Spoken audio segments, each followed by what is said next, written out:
Hello, എന്തൊക്കെയുണ്ട്? സുഖാന്ന് വിചാരിക്കുന്നു. ഇന്ന് എനിക്ക് നിങ്ങളോട് അത്യാവശ്യമായിട്ട് കുറച്ച് കാര്യങ്ങൾ പറയാനുണ്ട്. ഞാൻ ഭയങ്കര ഹാപ്പിയാണ്.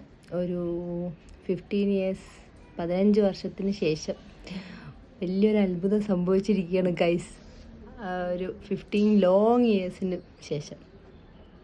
എന്താന്ന് പറഞ്ഞാൽ ചിലപ്പോൾ നിങ്ങൾ പറയും നിങ്ങൾ എന്നെ കളിയാക്കും. പക്ഷെ എന്നാലും എൻ്റെ സന്തോഷം അതെനിക്ക് നിങ്ങളോട് പങ്കുവെക്കണമല്ലോ. ഞാൻ രാവിലെ എഴുന്നേൽക്കുമ്പോൾ അമ്മ പറഞ്ഞു, നിനക്കൊരു സർപ്രൈസ് ഉണ്ട് കണ്ണടക്കിന്ന്. അത് ഞാനും പോയി നോക്കി.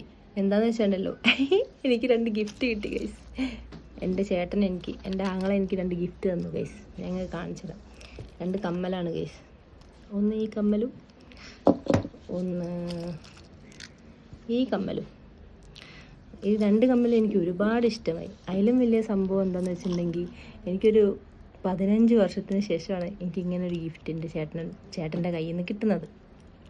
കാരണം അവരെ പറഞ്ഞിട്ടും കാര്യമില്ല. ഞാൻ ചെറുതാകുമ്പോൾ എനിക്ക് എന്തെങ്കിലും വാങ്ങി തന്നാൽ ഒന്നെങ്കിലും എനിക്ക് ഇഷ്ടപ്പെടില്ല, അല്ലെങ്കിൽ എനിക്കങ്ങനെ ഇഷ്ടപ്പെടുന്നില്ല. പക്ഷെ ഇതെനിക്ക് ഭയങ്കര ഇഷ്ടപ്പെട്ടു. അതുമാത്രമല്ല, അവനങ്ങനെ വാങ്ങിത്തരാൻ കാണിച്ചൊരു മനസ്സ്, അതാണ് എനിക്ക്. ഞങ്ങൾ തമ്മിൽ കുറച്ച് ഏജ് ഗ്യാപ്പ് ഉണ്ട്.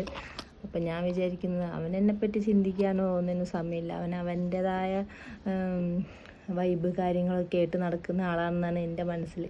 പക്ഷെ അങ്ങനെയല്ല, അവൻ എന്നെപ്പറ്റിയൊക്കെ ചിന്തിക്കുന്നുണ്ട്, മനസ്സിലുണ്ട് ഉള്ള ഒരു ഇതറിഞ്ഞപ്പോൾ എനിക്ക് ഭയങ്കര സന്തോഷമായി. അങ്ങനെ ആയിരിക്കും ഗൈസ് മിക്കവാറും ആൾക്കാർ. നമ്മൾ വിചാരിക്കും അവർക്ക് നമ്മളെപ്പറ്റി ചിന്തയൊന്നുമില്ല, നമ്മളെപ്പറ്റി ഓർക്കുന്നില്ല, മനസ്സിൽ ഉണ്ടോയെന്ന് അറിയില്ല, അങ്ങനെയൊക്കെ നമ്മൾ വിചാരിക്കും. പക്ഷെ അങ്ങനെയല്ല, അവർക്കൊരു കുറച്ച് സമയം കൊടുത്തു നോക്കണം. അപ്പോഴറിയാൻ പറ്റുക നമ്മളെ പറ്റി അവരുള്ളിൽ എന്താണ്, അവരെന്താണ് വിചാരിക്കുന്നതെന്നൊക്കെ. എന്തായാലും എനിക്ക് കിട്ടിയ ഗിഫ്റ്റ് എനിക്ക് ഒത്തിരി ഇഷ്ടമായി.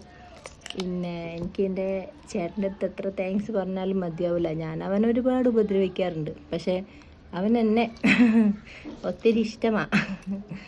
ഒരുപാട് വൈകിയാണ് ഞാൻ അറിഞ്ഞതെങ്കിലും, അല്ല എനിക്കറിയാട്ടോ, ഒരുപാട് വൈകിയാണ് ഞാൻ ഇങ്ങനത്തെ കാര്യങ്ങളൊക്കെ മനസ്സിലാക്കിയത്. അതുപോലെ നിങ്ങൾക്കും അങ്ങനെ എന്തെങ്കിലും ഉണ്ടെങ്കിൽ കാത്തിരിക്കുക, ഒക്കെ ശരിയാവും. നമ്മൾ വിചാരിക്കുന്ന പോലെയല്ല, എല്ലാവരും മനസ്സിൽ നമ്മളുണ്ടാവും. എല്ലാവരും ഒരുപോലെ കാണിക്കണം എന്നില്ല, ഓരോരുത്തരെ സ്റ്റൈലിനനുസരിച്ചാണല്ലോ. അപ്പോൾ ഓക്കെ, ശരി എന്നാൽ.